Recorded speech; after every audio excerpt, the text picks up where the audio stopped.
What's up? I'm David Burns. Thanks for joining me for another beekeeping video. I'm on fire today. I'm really excited about sharing this one with you.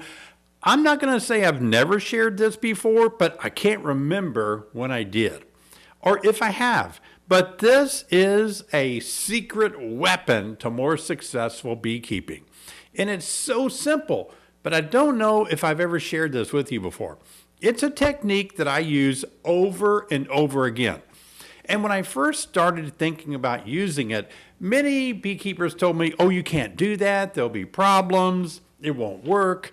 The bees get mad at each other, blah, blah, blah. And I started doing it out of necessity. When I started raising queens, I had to do it. And I'm going to show you today, when you do this, and now that it's starting to warm up for some of us in the southern states, and finally moving up here, although today, winter storm warning again. Well, spring is coming. It's only about 30 days away. So I want to share a video with you today that I actually filmed back when the weather was good. And I'm going to show you exactly how I do this.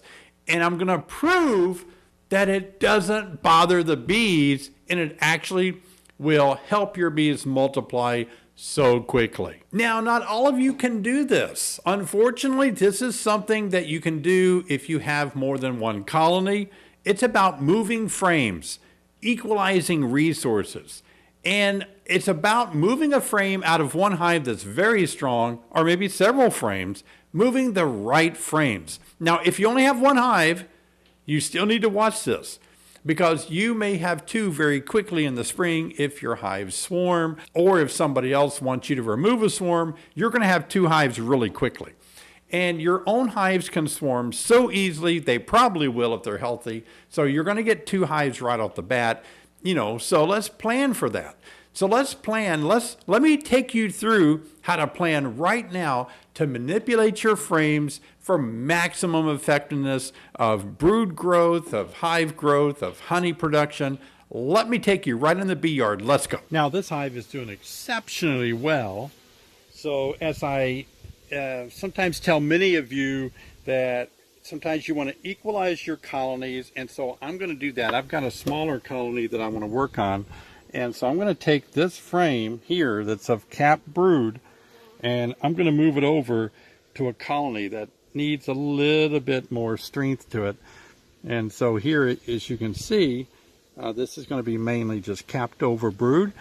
Capped over brood being transferred over to another colony that may be a little weaker allows them to have an upcoming workforce without much liability. In other words, if you move a frame of open brood over to a weak hive, that weak hive has to care for all the open brood by feeding larvae. So I'm going to move this over to a weaker hive. And when I move this over, I'm just going to move it with bees and all. Not going to shake off any bees. I want to show you how the bees don't fight when you add a bunch of bees to another colony early in the year. And I'm just going to place it right alongside in this hive. And let's just see what kind of reaction we get. I'm going to move the other. I've made a little gap there. I didn't want it to be by itself, so I put it between frames so it can stay warm. But you can see, very good. Bees are talking to each other, commingling, no problem.